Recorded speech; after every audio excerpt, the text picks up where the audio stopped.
धनगर एक नाहीतच, आदिवासी कृती समितीचा दावा, सरकारच्या GRला विरोध.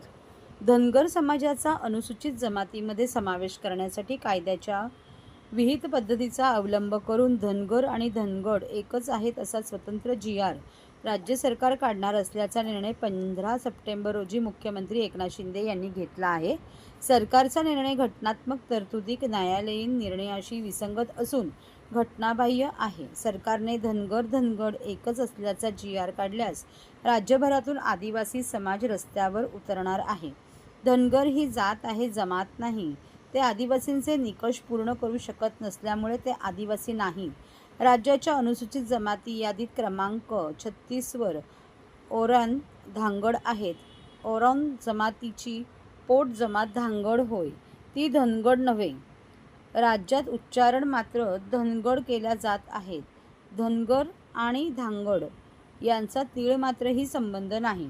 महाराष्ट्रात भटक्या विमुक्त समाजासाठी असलेल्या आरक्षणात स्वतंत्र एकट्या धनगर जातीला 3.5% आरक्षण आहे.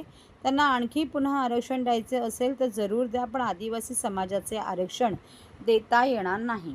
शिंदे फडणवीस अजित पवार सरकारने मतांच्या राजकारणासाठी धनगर समाज आणि आदिवासी समाजाची फसवणूक करू नये, तसेच दोन्ही समाजात भांडणे लावू नयेत.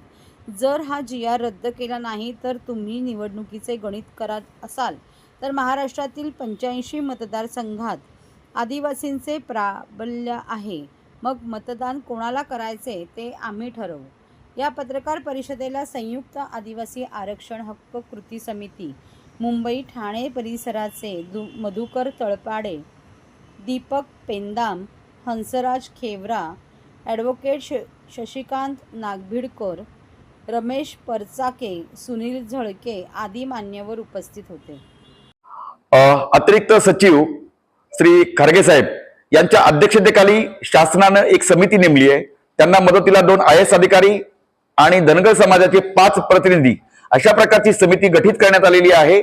आणि त्यांना सांगण्यात आलेलं आहे की लवकरात लवकर आपल्याला अशा प्रकारचा, म्हणजे कोणता, धनगड आणि धनगर हे एकच आहेत अशा प्रकारचा GR काढण्यासाठी ही समिती स्थापन करण्यात आलेली आहे. तिचा मी पहिल्यांदा निषेध करतो, धिक्कार करतो. कारण मित्रहो, आजपर्यंत Tata institute of social science असेल, TRTI tribal research and tribal training institute असेल, या सगळ्यांनी जे अहवाल दिले ते धनगर आदिवासी नाहीत अशा प्रकारचे अहवाल दिलेत. त्याचबरोबर हायकोर्ट असेल, सुप्रीम कोर्ट असेल, त्यांनी धनगरांची आदिवासी असल्याची मागणी फेटाळण्यात आलेली आहे. एवढं असून सुद्धा फक्त राजकारणापोटी जर मुख्यमंत्री महोदय धनगड आणि धनगर एकच आहेत अशा प्रकारची भूमिका घेणार असतील, तशा प्रकारे GR काढणार असतील, त्याला आदिवासी समाजाचा कडाडून विरोध आहे. कारण आपण जर पाहिलं तर धांगड नावाची एक जमात महाराष्ट्र बघून इतर स्टेटमध्ये आहे, परंतु यादीमध्ये धांगड असा DHANGAD धांगड असं स्पेलिंग आहे आणि हे चुकून आणि मराठीत सुद्धा धांगड असाच उच्चार लिहिलेला आहे. तर धनगड असं काही जमात नाही. त्याचा काहीतरी नामसाधर्म्याचा फायदा घेऊन जरी मागणी करण्यात येत असेल आणि जी इलिगल आहे ती खरं म्हणजे मान्य करण्यात येऊ नये, ती समिती लवकरात लवकर बरखास्त करण्यात यावी अशी संयुक्त आदिवासी कृती समितीच्या वतीनं मी आपणास विनंती करतो. शंभूराज देसाई मला स्टेट एक्साईज मंत्री आहेत. त्यांच्या पेपरला जी मी बातमी पाहिली त्याच्यामध्ये त्यांनी म्हटलेलं आहे की अशा प्रकारचा आम्ही GR लवकरच काढून त्यासाठी ही कमिटी फॉर्म करण्यात आलेली आहे. आणि ती समिती जी बैठक झाली ती माननीय मुख्यमंत्री महोदयांच्या अध्यक्षतेखाली झालेली आहे. मुख्यमंत्री महोदयांनी माझ्या माहितीप्रमाणे आमच्या आदिवासी आमदारांना बुधवारची वेळ दिलेली आहे, पुढच्या बुधवारी, कमिंग आज 18 दिवसांनी.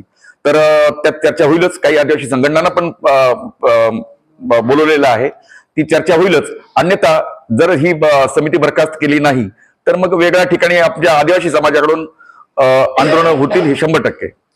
शासनाने जर विधानसभा डोळ्यापुढे ठेवूनच जर असा काही निर्णय घ्यायचा ठरवला असेल तर शासनाने हेही लक्षात ठेवावं की आदिवासी समाज जवळजवळ 85 विधानसभा मतदारसंघामध्ये प्रभावित करू शकतो आणि 25 मतदारसंघ ते राखीवच आहेत आदिवासींसाठी. आणि म्हणून तुम्ही एका बाजूला बेरीज करायला जाल पण दुसऱ्या बाजूला तुमची 100% वजाबाकी होऊ शकते. नवे लोकसभेला तुम्ही पाहिलंच असेल की आदिवासी मतदारसंघामध्ये महायुतीला बऱ्यापैकी फटका बसलाय. तेवढंच नव्हे, मी याही पुढे जाऊन सांगतो की भाजपचे जवळजवळ 10 आमदार हे आदिवासी मतदारसंघातले आहेत. त्यामुळे भाजपने विचार करावा. आणि शिंदे साहेबांना माझी विनंती राहील की आपण जेव्हा आदिवासीवर अन्याय करता तेव्हा आदिवासी राजकारणात म्हणजे धनगरांची भूमिका अशी आहे की धनगर जवळजवळ 85 मतदारसंघामध्ये आणि आदिवासी जवळजवळ 25 मतदारसंघ हे जवळजवळ 85 मतदारसंघामध्ये प्रभावित करतात. यांची बेरीज करून त्यांना जर राजकारण करायचं असेल, हे राज्य ताब्यात घ्यायचं असेल, तर मग तुम्ही ठरवा हे राज्य तुम्ही चालवायचं तर त्यांच्या ताब्यात द्यायचं.